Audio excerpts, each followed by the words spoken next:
Welcome to Sports Econ 101. For those of you new to our show, imagine if you guys sitting around a bar without the drinks, talking sports and business with you, the audience listening in. I'm your host, Edward Brown, along with my co-host, well-known radio sports personality, Bruce McGowan, and Vern Glenn of CBS affiliate KPIX TV in San Francisco. On this show, we're going to be discussing sports topics from a business perspective. In addition, we're going to be asking sports trivia questions where we're giving away vacations to the first three callers with the correct answer. Our phone number is 888-660-4495. Write that number down, 888-660-4495, because you're going to use that number to answer the trivia questions for 3 vacations given away during each commercial break. That's right, we're giving away 9 vacations during this show. Now, the vacations are not sponsored by the radio station, but by Lighthouse Resort and Marina. And the vacations are free. Their only request, a $75 cleaning fee to cover housekeeping expenses. Check them out at lighthouseforfun.com. We're also on iHeartRadio, TuneIn Radio, and CRN, amongst many other stations around the country. Check us out on there. And our website is www.sportsecon101. And today's trivia theme is where their careers ended. You'll understand when we get into the questions. Today's special guest is expected to be Jason Neubauer, who's going to talk about You Bet Me, an alternative way that we typically bet. On today's show, we're going to try to cover, a few weeks ago, Steph Curry made a basket to tie the game, but there should have been a technical foul called, and we'll get into that. Linebacker Daniel Adongo is an accomplished football player set to make his NFL, actually he's more of a rugby player, but he'll be playing professional football. We'll talk a little bit about that. Carlos Beltran to the Yankees, to the Yankees, and Robinson Cano to the Mariners. New York Giants' Hakeem Nicks wishes that he could have purchased a disability insurance that was offered to him. And a few more topics. Super Bowl 48 committee has spoken. There will be no tailgating allowed.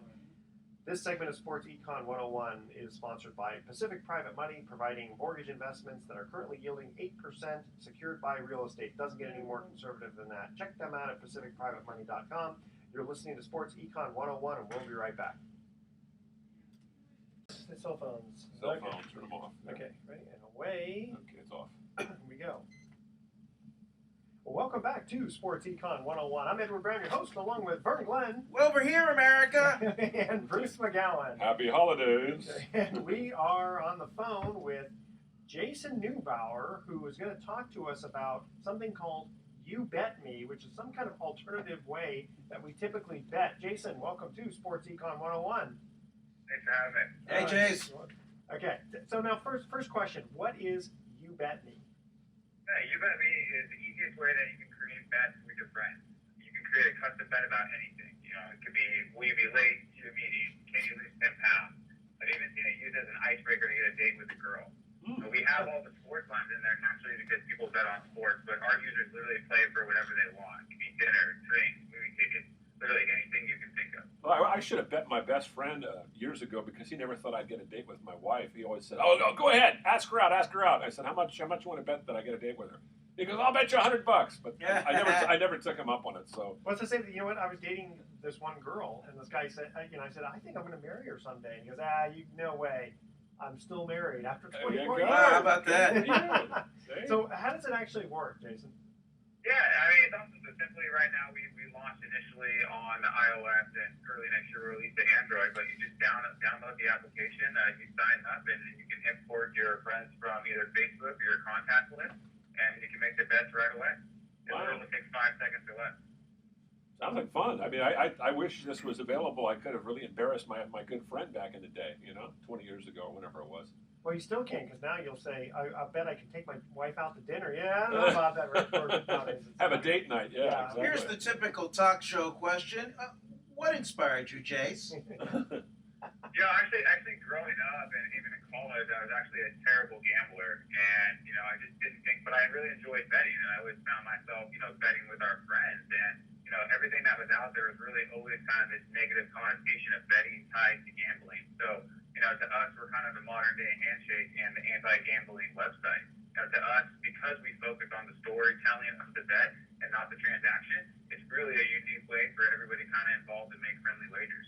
Yeah, that sounds really interesting. I never looked at it from that standpoint, but that sounds like there's a lot more to it than meets the eye. What's been the reception like?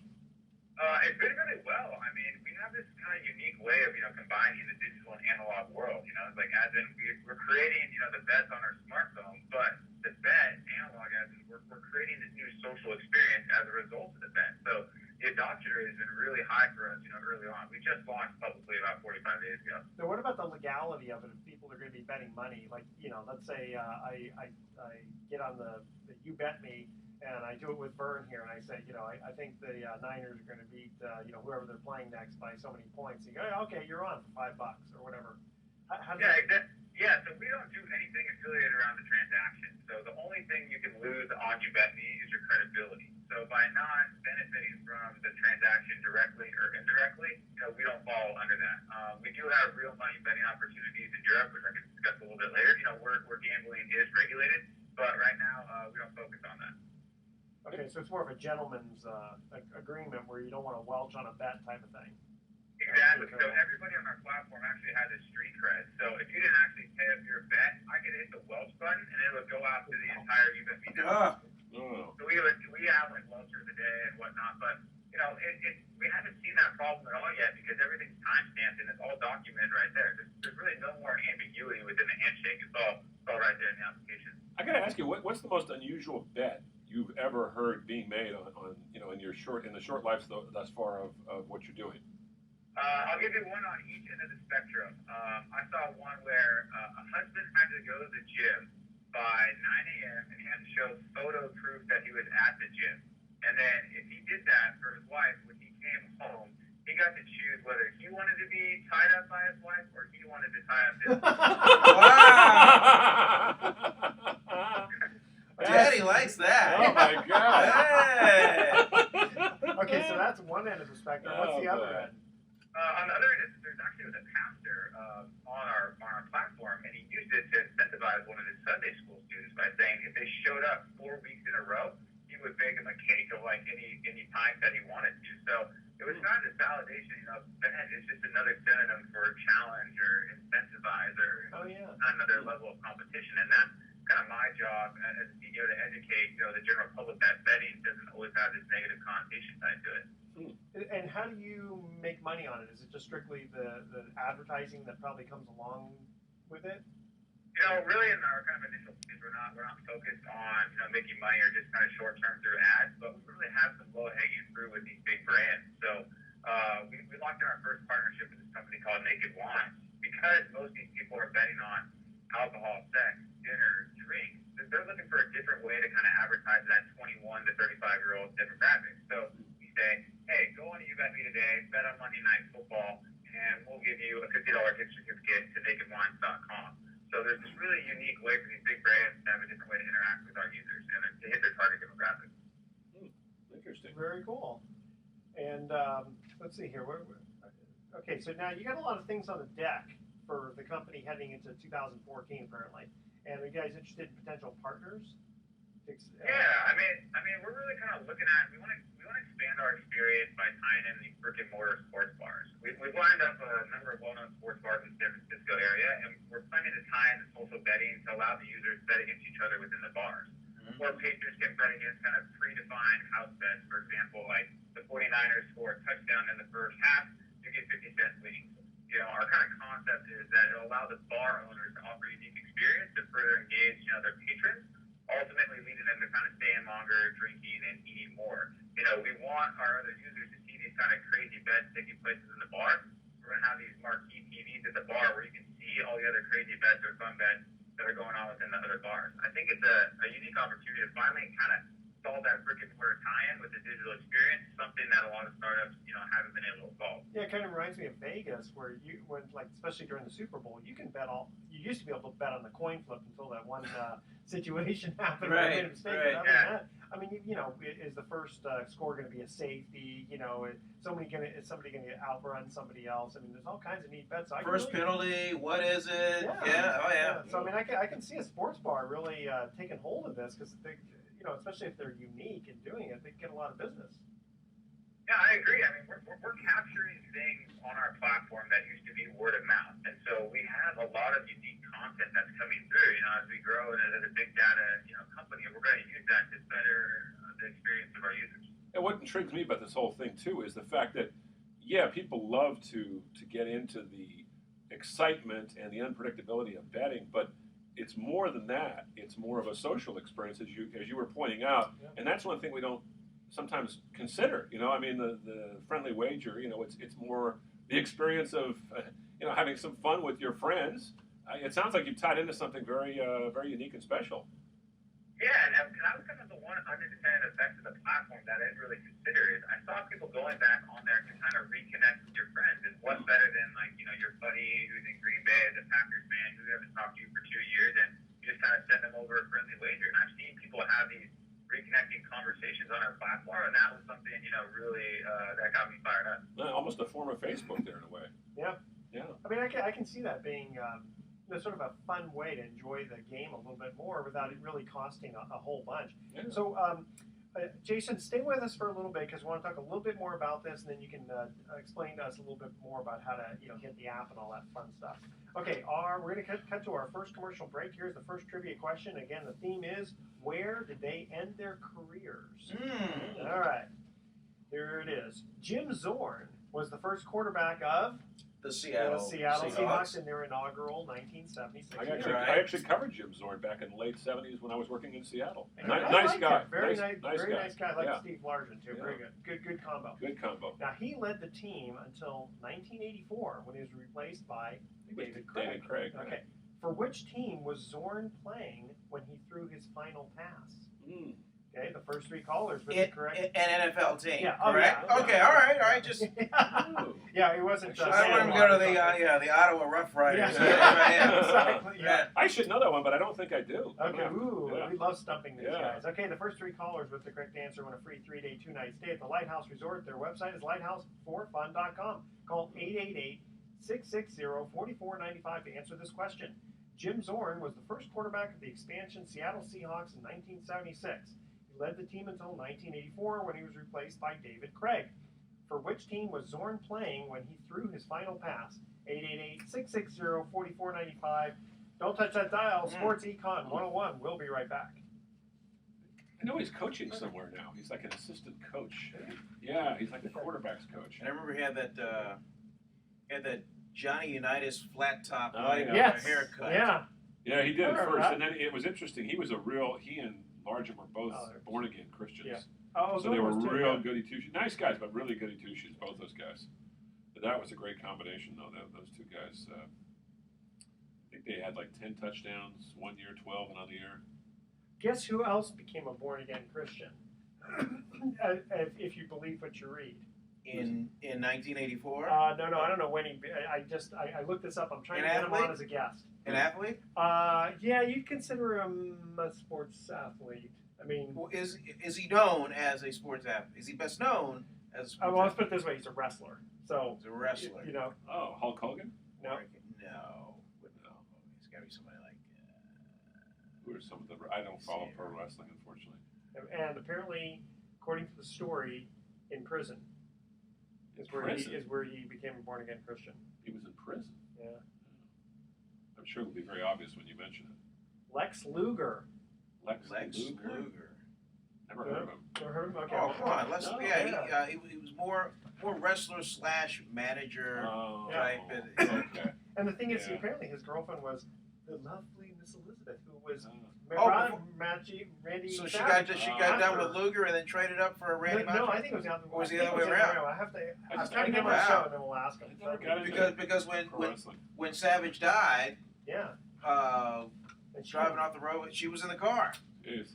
She got into drugs. So I don't know. I don't know any of this stuff. Yeah, she I'm lived. terrible She with lived. She lived Yeah. with the story. Okay, Jason, what else do we want to cover with you before we let you go? Like, I guess. Yeah, we got to let people know how to get at him. Yeah. Website, Twitter. And you mentioned something about Europe that was intriguing to me, and you wanted to talk about that too. What was that about? Yeah, I think maybe touch on real quick, obviously, I want you to touch on a little more about, where can you do real money, talk about where it's legal, because we have some kind of cool opportunities in the UK, and I kind of want to talk a little bit about how we can use maybe Bitcoin on the Android platform, and then maybe just kind of lead out with, how can users get on that, Okay, so tell you what, Jason, I'm going to go ahead. I'll turn it over to Bruce to ask you the question, and you can take it from there, okay? Okay. All right. And away we go.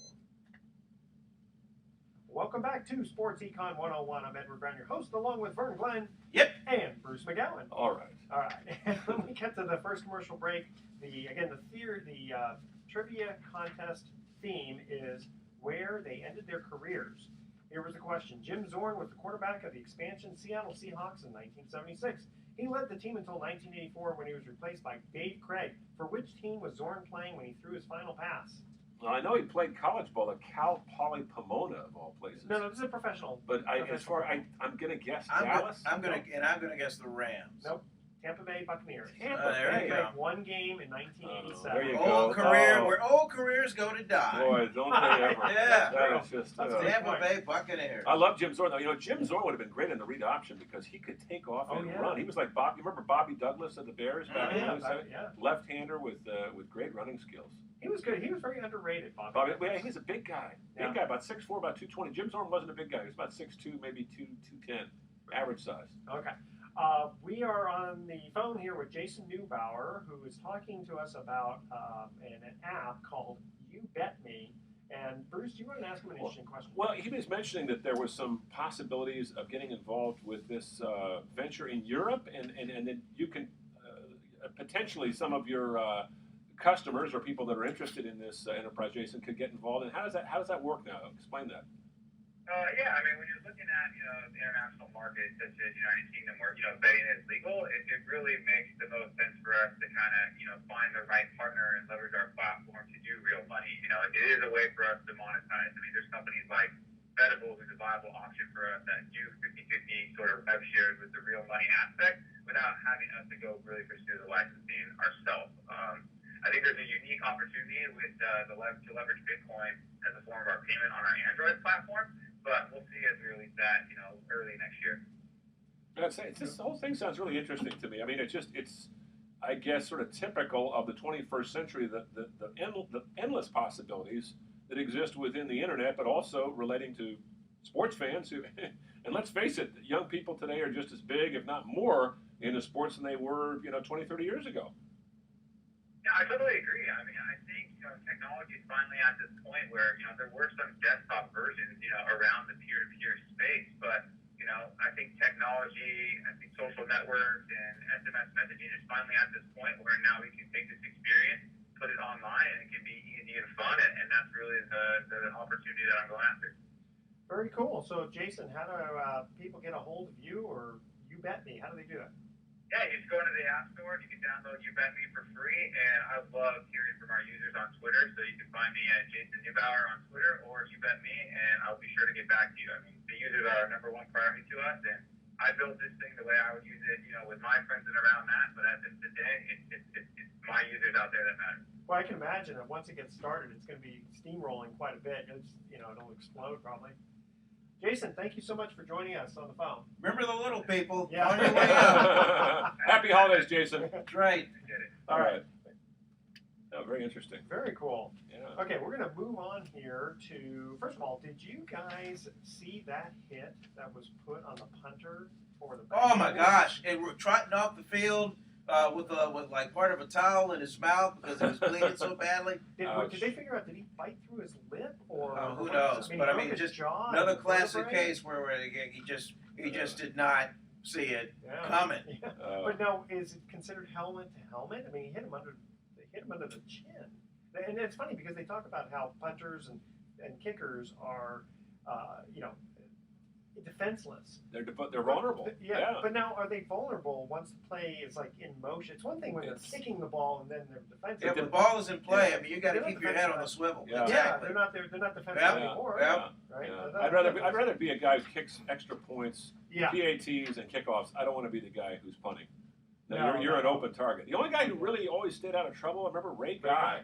Ray Guy never, he only had one punt blocked the first 6 years he played in the NFL, and it was in the Super Bowl, and the Vikings got the ball right at the goal line, and it was no score in the game, and they fumbled it away, and from that point on, the Raiders dominated. But Ray Guy only had one blocked punt up to that point. Did he have any run back for a touchdown? Very infrequently. I mean, he would hang it up there so high. Yeah, they have to be fair. And he knew how to put it in the right spot. He was a great athlete. He used to run fake punts out of the punt formation. I remember that. He was he should be. Well, he is in the Hall of. Isn't he in the Hall of Fame? No, the Raiders. No, the right. No putter's in the Hall of Fame yet. He should be in the Hall of Fame. Well, if one gets in, that's the guy who goes. So this fella for the Bengals, good. Gee, Kevin Huber. Broke his jaw. Ouch. On that one. And his neck. There was a vertebrae. Part of a vertebrae. I saw Anquan Bolden got blasted by a defensive back by the Bucks the other day, and it looked like one of those. And he just popped right back up. It's like nothing, no big deal. Mm-hmm. You know, some guys they can take a hit, and other guys they just get bashed in the wrong spot. Well, another Bengal got hit pretty hard, but he did bounce up on the same play. Is that right? Yeah, and then they were talking about here that about potentially could have been a penalty. And then they also last week acknowledged Jeff Triplett's blunder in giving the Bengals a touchdown after the runner had clearly been down by contact by a Colts tackler. The week before, it was Triplett again, whose crew messed up the downs in the final possession of the Giants' win. Inexcusable. In Washington. Inexcusable. That kind of money and that kind of prestige and that many people watching it. The NFL, I think generally speaking, they do a pretty good job. But when they screw up, I mean, jeez. Well, it's not just one referee. You've got 5 or 6 umpires and refs on there. And then, I know. It's funny because remember when they went on strike? How much we just. Oh, you remember that one game? Was it Seattle that ended? Yeah. It ended complete. It was just a complete bizarre ending. One guy says touchdown. Yeah, the other guy's like, people go, "What happened? What happened?" Right. And then they also said here, they admitted that the game in Baltimore where they failed to flag Steelers coach Mike Tomlin for standing on the sideline during the kickoff. Oh yeah. That.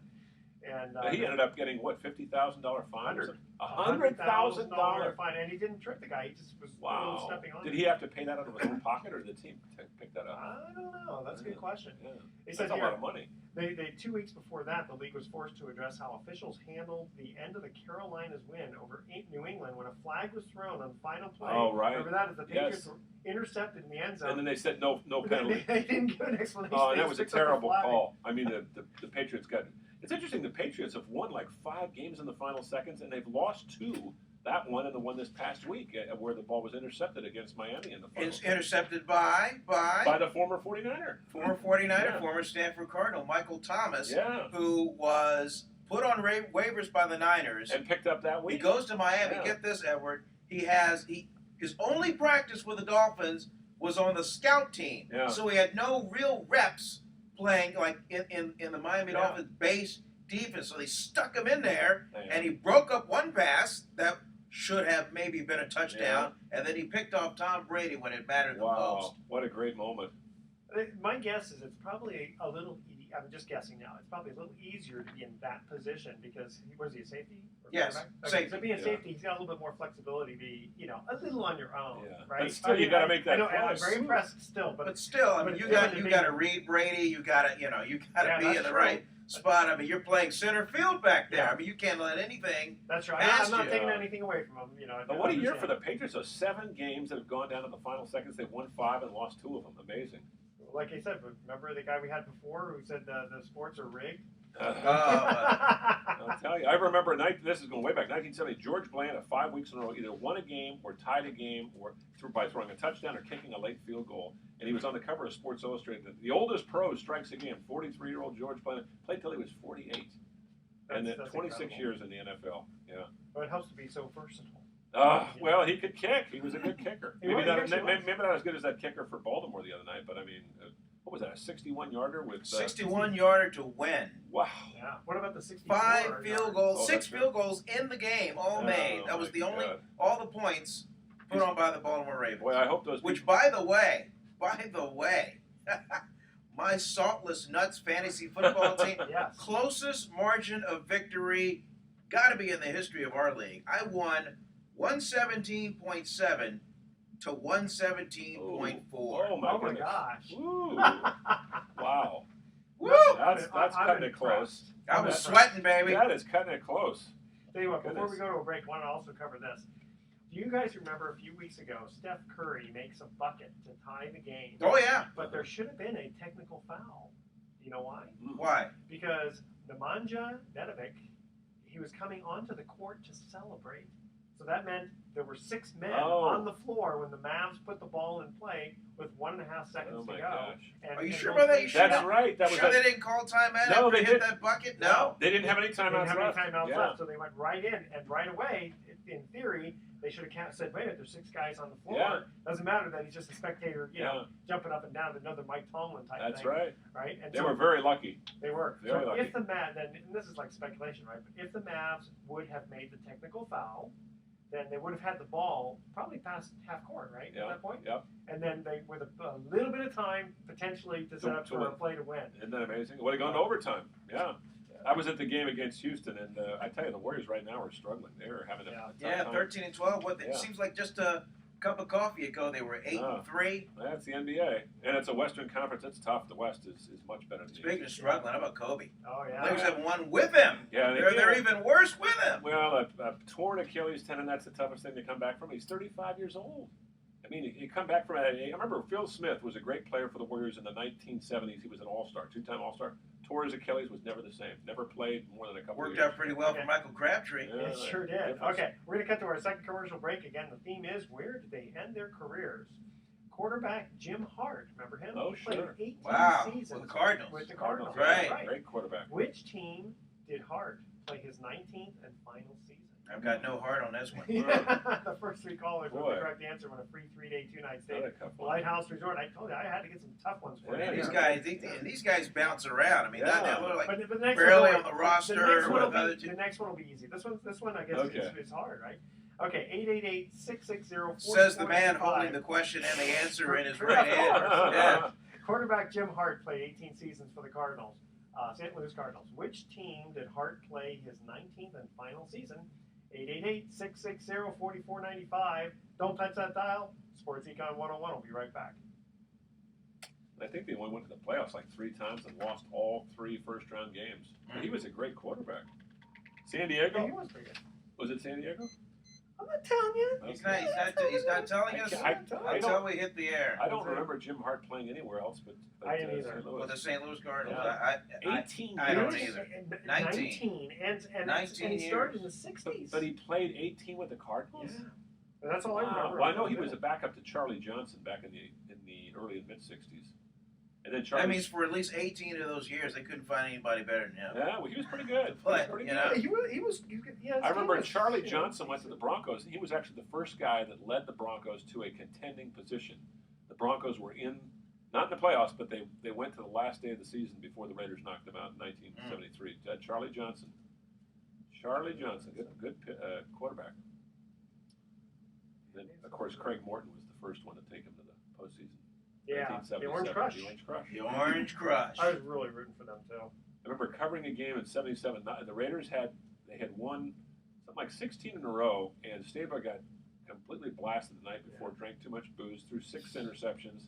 They got pounded by the Broncos in Oakland. I remember Tom Jackson yelling at John Madden as he was coming off the field. It's all over, fat man! Yeah. It's all over. I like Tom Jackson. He's great. It's funny because I didn't like the Broncos during the time, but when it was against the Cowboys, it's like I got it. Yeah. They had some good players: Randy Gradishar, Lyle Alzado, Billy Oh, yeah. Thompson, Haven Moses. That's right. Alzado played for them. Yeah. Then he came to us. Yeah. Alzado was very good. Okay. Going on to the last segment. Got some Yankton College. That's where Alzado was from. Yankton. Yankton College in South Dakota. Wow. Okay. Here we go. Welcome back to Sports Econ 101. I'm Edward Brown, your host, along with Vern Glenn and Bruce McGowan. Oh, yeah. You guys are exciting. Okay, we got to the second commercial break. We asked this trivia question again. The theme is, where did they end their careers? And we are talking all NFL football here. Okay. All right. Okay, so quarterback Jim Hart played 18 seasons for the St. Louis Cardinals. Which team did Hart play his 19th and All right, let's final try and season? figure this out. What was this? I'll give you the year. Can you give us the first? Give us the you the year he ended. 1984. Okay, so he started in '66, Yeah. and he was a backup. I remember to Charlie 84. Johnson. Who was To strong Charlie in Johnson. 84? Let's see. Let's see. Well, Montana was at his peak. Okay, and Redskins were good. Doug Williams. There was, it is.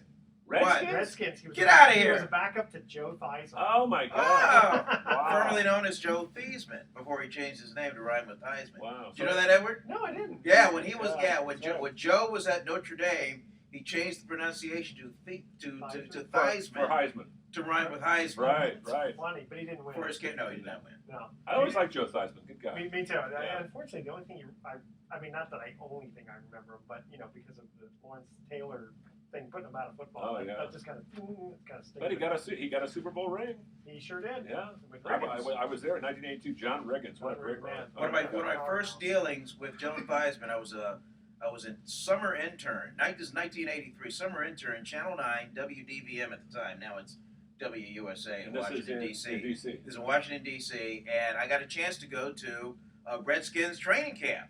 And in those days, they were in Carlisle, Pennsylvania, Lehigh University. Anyway, so Theismann's, he's big man still on kind campus. of the man. Yeah. And never met a camera he didn't like. Oh, I mean, the of course. guy was great Yeah. on television. He was. Anyway, there's a crew talking to him, and they're like, Joe, we don't have much, we don't have much tape time left in the camera. And he goes, well, how much time do you need? He goes, we need about a minute and a half. Son of a gun. He threw out the question. Joe's answer lasted about a minute 20. Of course. Bam. Of course. Came in right under budget time-wise. The guy was perfect. And he did very well in front of the camera later as an analyst. He's very good. Like Steve Young's like that. Yeah. Too. Oh, yeah. Steve Young's terrific. Okay. So, you ever heard of Daniel Adongo? No. Name doesn't He strike a bell. is now an Indianapolis Colts linebacker, but let's see here. He came from rugby. Interesting. Oh, there's some I can guys. see the transition there. Yeah. I know Cal Rugby has gotten a lot of high school football players locally here in Marin County, where we're doing the show from. Some of the top high school talent that could probably play on the college level goes to Cal and plays rugby because they have this nationally ranked team. So I've never heard of the transition the other way. Jack Clark got a factory going on over there. Oh, that's If you Google this guy, you'll see he looks like a football player. I mean, the guy is just cut. Just a big dude, huh? Yeah, he's just a big dude, and I think he comes from.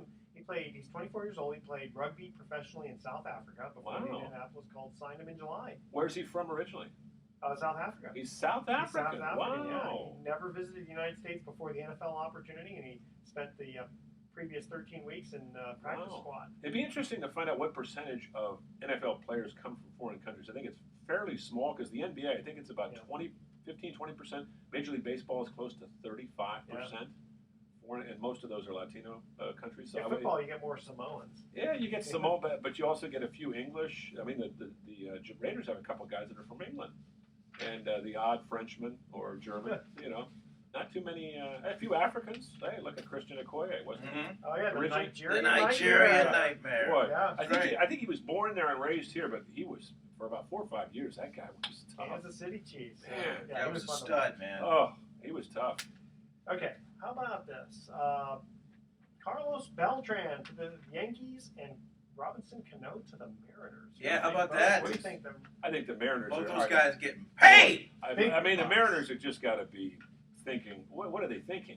Throwing that kind of money, that guy who's a good player, but he's not a He's not going to turn that franchise around. That's a bad franchise. Yeah. That's a mediocre front office. That's a fan base that has been disillusioned, and it's a shame because it's a good. I've worked in Seattle. It's a great area, but it's just a bad franchise. He will not turn that team around. How old is Cano now? He's in his early 30s, late 20s. Robinson Cano, he's 31. 31, there you go. 31 got the 10-year contract. 10 years. 240? 240. 10 and 240. $24 million for Robinson Cano? I would have done it for $200 million. Well, it was you hear when he said about to the Yankees? He said they didn't respect me. They never wanted to re-sign me. They didn't respect me. They offered him $17 million a year for 7 years. That's not enough respect for you? Come on. That's like, hey, Latrell Sprewell, right? I gotta feed my family. I gotta feed my family. Where is Latrell Sprewell? Right. Yeah. Right. And then Carlos Beltran, holy smoke! Now he played. Gosh, he played with the Mets. He played with the Giants. Cardinals. He played with the Cardinals. Yeah. And now Good player. Good player. Seems like a decent guy. Yeah, too. he is a good guy. Okay, so now moving on to New York Giants Hakeem Nicks. Talking about wishing that he had purchased the disability insurance that was offered to him. Oh boy! So apparently, this guy he plays for the New York Giants, and he was offered a disability policy. There's, I don't know if it's worth spending the money. How much was the policy? Well, it says here the cost for a professional athlete usually runs in the range of only 10 to 12,000 per million. So, it says here, it would cost for a $10 million policy, he could have paid, it says here, a lump sum of roughly 120 grand. But he would have collected 10 million tax-free if he had suffered a serious injury. And he didn't sign up for it. Nope. And he's regretting it. Yeah. Hell And yeah. fellow receiver Victor Cruz purchased one last season, and I guess he must have collected. I didn't really read that part of it, but the thing is, gosh, I mean, when you make that kind of money, and it doesn't cost quote that much percentage wise, and you're playing a game that it's pretty easy to get hurt. Young guys just don't think that way, though. They think, that's I want exactly the money, I want the toys, I'm invulnerable, I'm going to play until I want to walk away from it. Then you get your first injury and you realize, wow, this is a cruel world, I think you hit the nail right on it. It's these guys are thinking that they're going to walk away when they're ready. That's right.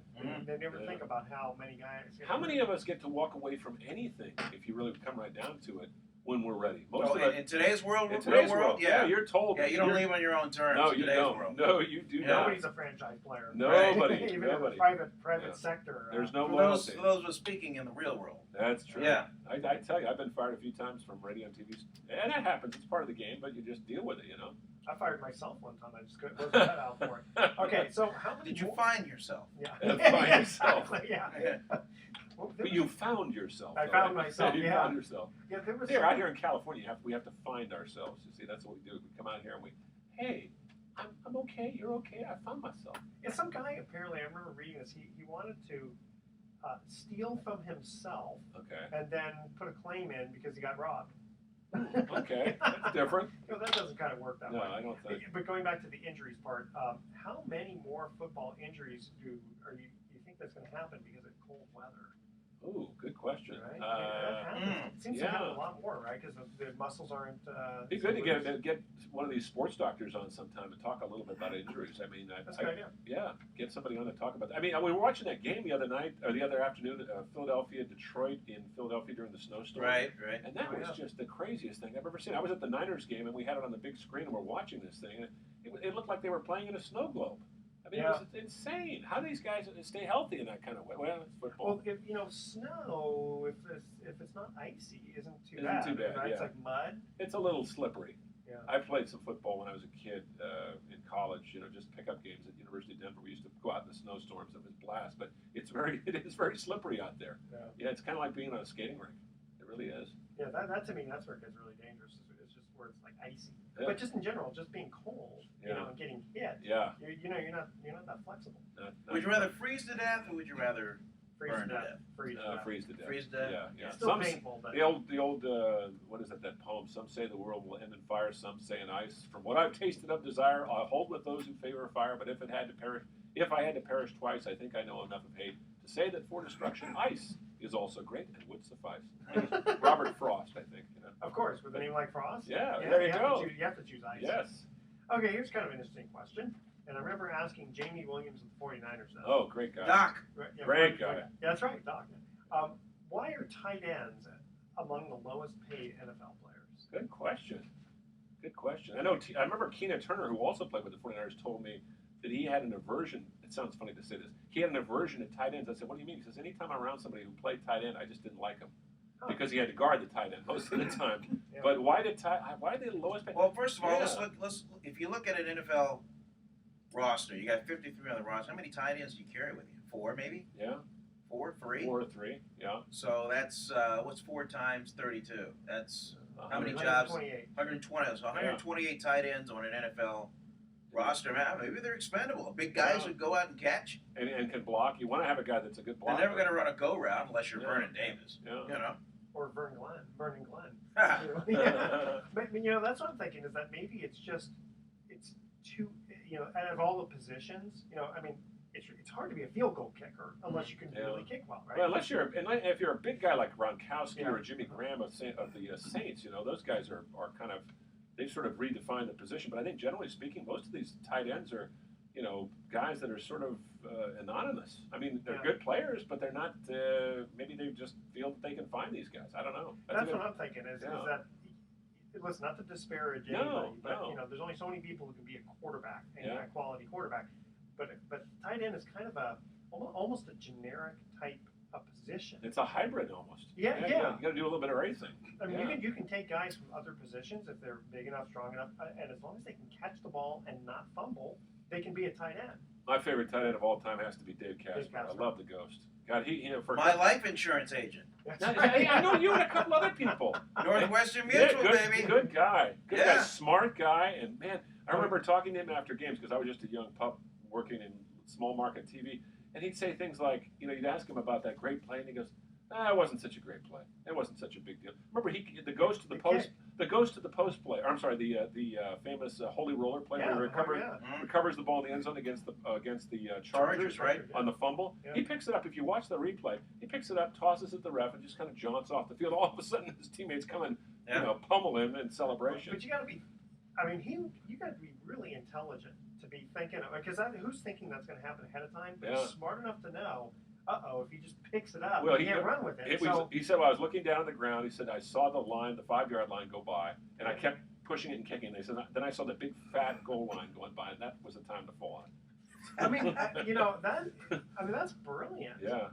Right? I mean, you got all these guys chasing you, and he's a big guy, but still, you got all these other big guys. I love Bill King's comment, the legendary radio announcer, who says, "Madness on the field. He wants to know if it's real. The officials say yes. Get your big butt out of here. He does." You do that very well. I still remember that. Yeah, that was so fun. I was at that game. I was at that, and on the way, I got to tell you a quick story. On the way home, Ron Fell, the producer, Raider Radio, had a cassette player, and he played that, and a bunch of us were listening. All of a sudden, sneaking around the back were both Al Davis and John Madden, and they were kind of poking their heads in to listen to it, and they both thought it was so funny. They just laughed and laughed and laughed, because Bill King's call was, just that is legendary. Yeah. Okay, really quickly here, we're going to cut to our third and final commercial break trivia question. Again, the theme is, where did they retire? Two-part question, actually, regarding Reggie White. Oh. What was the minister? Yes. That's right. What was the last team he played for, and what was the first professional team he played for? The first three callers with the correct answer win a free 3-day 2-night stay at the Lighthouse Resort. They call 888-660-4495. Vern, do not look that up on the internet. I'm researching for the next show. That's right. I gave you an easy one here. Two-part question. All right. Regarding Reggie White, what was the last team he played for, and what was the first professional team he played for? Make sure to include your name, your email address, speak slowly, spell out your email one letter at a time. Don't touch that dial, because Sports Econ 101. We'll be right back. He played Green Bay and Philly, but Philadelphia. Where else did he play? God, did he finish with Tennessee? I remember he died of sleep apnea, right? Yeah. Was sleep apnea? He didn't put the little device you're supposed to put on. He didn't have one of those. My father-in-law has one of those. It's pretty serious. You can die in your sleep. Yeah. Because you just can't breathe and you just kind of. Yeah. I guess. I mean, a lot of people have a mild version of it. Yeah. I've woken up a couple times and I've been like choking. I've done that. But yeah. I think it's more stress than anything else. I think that. Yeah, because you're not like fat. I mean, a lot of times it's fat. Like a lot of people though. I manage stress pretty well, but I should manage it better. I think that's partly why I got internalize it a little bit too much. Or? Yeah, I just I think too much. I should have gotten in a profession that was more challenging mentally, because broadcasting is fun, but it's skill. But I need to use my brain more, and it's kind of like an athlete that needs to run, and you can't run, and so you get all wound up. And doing research and stuff doesn't quite. I think I really should have gotten into teaching or writing. I really would have been a good writer. You did a good job on that thing you gave me. That was good. What's that? The magazine game that you wrote. Oh yeah. I enjoy writing. It's fun. I do that on the Facebook just for fun. You guys ready? Yeah. Definitely. Okay. This. We're almost done here, and then we'll wait 10 minutes, and then Brian will be on. Okay. Here we go.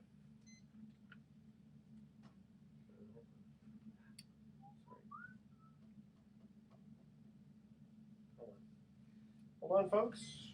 Technical difficulties. We will be right back. Yes, Start this. I don't know why this happens. Do this to me. Don't do it to me. I remember one time, what was it? I wanted to play a piece of videotape at the TV station I was working at. I called for it. I was this is in Eureka. And the producer in my ear, the director in my ear says, "We can't play that." I said, "What?" And I just kind of looked at the screen. He goes, "We've got a couple of clogged heads. We can't play it." And I was really pissed off. And I said, "Sounds like we got on the air." I said, "Sounds like we have a couple of clogged heads in the control room." And the general manager was watching that night. He goes, "Bruce, that was not professional." I was all pissed off because I'd worked on this piece, all day long, and we couldn't play it. I played it later that night at 11, so I was a typical 25-year-old kid, didn't know any better. Okay, here we go. Welcome back to Sports Econ 101. I'm Edward Brown, your host, along with Vern Glenn. Discount, double check. Yeah, very good. Affleck. And Bruce McGowan. Merry Christmas, everybody. Merry Christmas. We're a little late for that. Well, I'm sorry. Happy New Year. Yeah, that's okay. Yeah. Of course, Christmas is all year round. Yeah, that's right. All right, here's the third and final trivia question. The theme is, where did they end their careers? Two-part question regarding Reggie White. What was the last team he played for? And what was the first professional team he played for? Oh, boy. I know he played for Green Bay and he played for Philly, but he must have played for somebody else, too. Started with Philly first, then Green Bay. Then Green Bay, yeah. I'm gonna. I thought he ended with the Tennessee Titans. No, he ended with the Carolina Panthers. Oh, son of a gun. wow. That's right. Okay, but who did he start with? Philadelphia, right? No. Oh. If you heard the question, I said, what was the first professional team he played for? First Oh, it's some minor league team, right? No? No? The USFL, Memphis USFL, Showboats. Memphis yes, very good. That was Get a out good of one. here with that. I'm sorry. And poor Reggie White died of sleep apnea. Can you believe it? What a That's just, strange thing to die from. you know, You have to wear that little mask, and I guess he wasn't doing it or whatever. Yeah, that's nice man, too. Good guy. Yeah. Although he did get into some trouble by saying something. I think he said something anti-gay once because he was born again. Yeah. And he got into some trouble for that. But he was basically a good guy. Yeah. Good guy. Very respected among Very respected. I remember a game he had against the 49ers. It was in the playoffs in 95, Brett Favre's first big moment when they came into San Francisco and kicked the Niners' butts. The Niners were defending champions, and Green Bay came out of nowhere and won this game. And I remember Reggie White was just in seventh heaven after Was the he? game. Oh, my God. He was well, because he always played for, the Eagles, which never quite yeah, did. Okay. yeah. Thoughts for the day. Famous soccer coach Bill Shankly said, "Some people think football is a matter of life and death. I don't agree. I can assure them that it's much more serious than that." And Don Shula said, "Sure, luck means a lot in football. Not having a good quarterback is bad luck." Okay, tune in next week to Sports Econ 101. We're going to be discussing sports topics from a business perspective and giving away more free vacations for answering trivia questions. And our guest is going to be Brian Price, the new Reds manager. Hey. Thanks for listening. On behalf of our team, I'm your host, Edward Brown. We'll see you next week. Oh, So America. Now remember, All right. okay, I should have told you.